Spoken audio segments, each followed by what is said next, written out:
안녕하세요. 예스비전 성결교회 안현 목사입니다.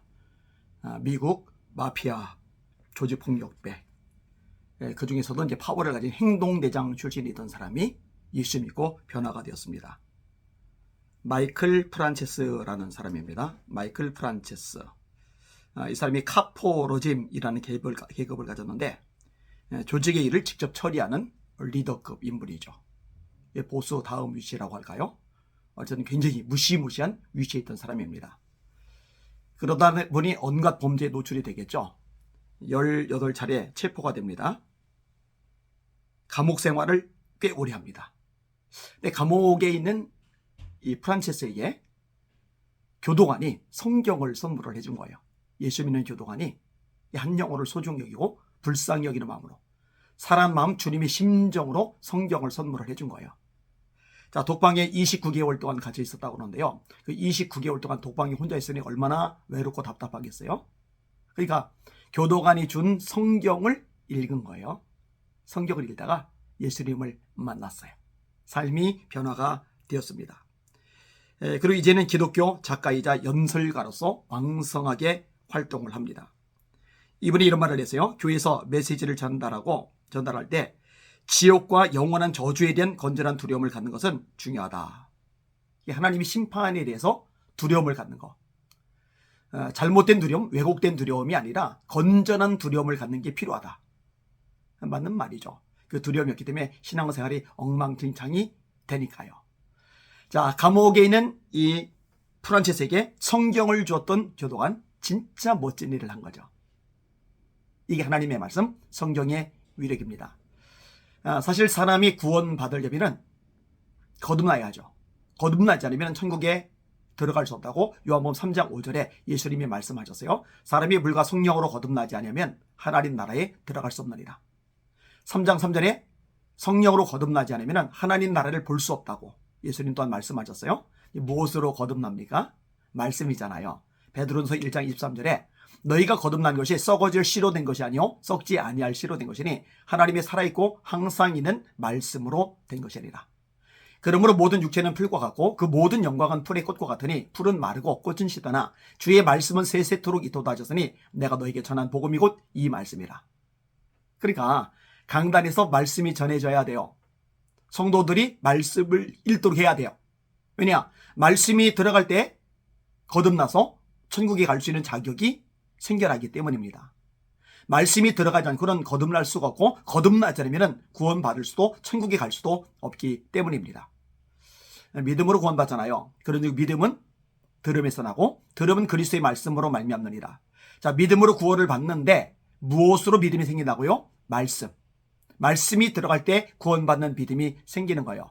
그래서 디모데후서 3장 15절에 이렇게 말씀하십니다. 네가 어려서부터 성경을 알아가니 성경은 능히 노라이금 그리스도 예수 안에 있는 믿음으로 말미암아 구원에 이르는 지혜가 있게 하느니라.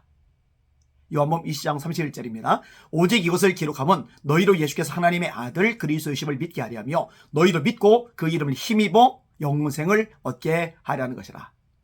자, 프란체스 이분은 교도관, 예수님의 심장을 가진 교도관 때문에 성경을 받게 되었고 성경을 읽다가 예수님을 믿고 구원받게 되었으니 그리고 놀랍게 변화되었으니 얼마나 감사한 일입니까?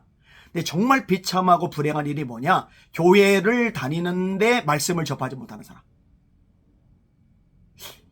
이게 가능한 일이냐고 물을 분들이 있을 것 같은데요. 가능합니다. 진짜로 가능합니다. 말씀이 아니라 온갖 잡동사니들을 전하는 경우들이 생각보다 많기 때문에 그렇습니다. 그 다음에요, 교회 성도들이요, 날마다 말씀을 읽도록 해줘야 됩니다. 왜냐? 말씀이 들어가야 성경을 통해서 구원받기 때문입니다. 구원받는 믿음이 생기고 거듭날 수 있기 때문입니다. 거의 매주마다 성도들로 하여금 따라하게 만듭니다. 하루에 밥 3끼 먹듯이 말씀, 영의 양식, 하루에 3장씩 읽자. 중간에 간식 먹은 날은 4장 읽자. 밤에 밤참 먹은 날은 5장 읽자. 육신의 배고픔은 알고 먹을 것 찾아서 찬밥 물 말아서 김치라도 얹어 먹는데, 컵라면 끓여서라도 먹는데, 우유랑 빵이랑도 먹는데 왜 영혼은 일주일 내내 말씀 한 장 안 읽으면서도 배고픔을 못 느끼는가? 이거는 정상이 아니다. 이건 영적으로 잘못된 거다. 건강하지 못한 거다. 병든 거다. 그러니 날마다 말씀을 읽자. 그러면서 따라하게 하는 게 뭐냐면은 말씀을 읽지 않은 날은 밥도 먹지 않는다. 따라하게요. 말씀을 읽지 않는 날은 밥도 먹지 않는다. 이거는 라면도 안 돼요. 고기도 안 돼요. 음식 전체를 말하는 겁니다. 그만큼 하나님의 말씀을 가까이 해야 한다는 거죠. 유초동부 아이들도 마찬가지입니다. 중고동부 아이들도 마찬가지입니다. 교회 청년들도 마찬가지입니다. 이 어린 세대, 젊은 세대, 이 다음 세대가요, 하나님의 말씀을 날마다 읽도록 훈련해야 돼요. 그러면 거듭납니다. 삶이 변화됩니다. 영적으로 성장합니다.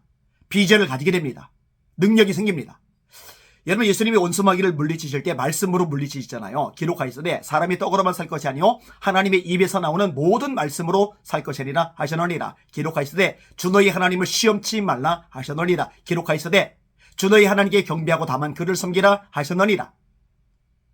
성령인 전시갑주, 하나님의 전시갑주가 뭐예요? 진리띠, 의의 호신경, 평안의 복음에 준비하신 구원에 두고 믿음의 방패를 가지고 악한 자의 모든 화살을 소멸하고 다 방어무기, 호신무기예요. 우리도 공격할 무기가 있어야죠. 성령의 검, 곧 하나님의 말씀을 가져라. 하나님의 말씀, 성경으로 무장해야 이 성령의 검이 우리에게 생기는 것이고 이 성령의 검으로 마귀를 쫓아낼 수 있는 것이거든요. 그러니 유초동부 때부터 말씀을 읽도록 훈련해야 돼요. 중고동부도 마찬가지고 대학생들, 청년들 다 마찬가지고 장년들도 마찬가지입니다. 그렇게 해야 세상을 이기는 능력 있는 신앙인들이 될 수가 있습니다. 세상의 유혹과 죄악에서 마귀의 속삭임에서 벗어날 수 있는 분별력도 영적 권세도 생겨나는 것입니다. 말씀을 목숨처럼 여기는 한국교회가 되기를 소망합니다. 날마다 사모하며 말씀을 읽으시길 바랍니다. 주님의 이름으로 전쟁하며 승리합시다. 할렐루야.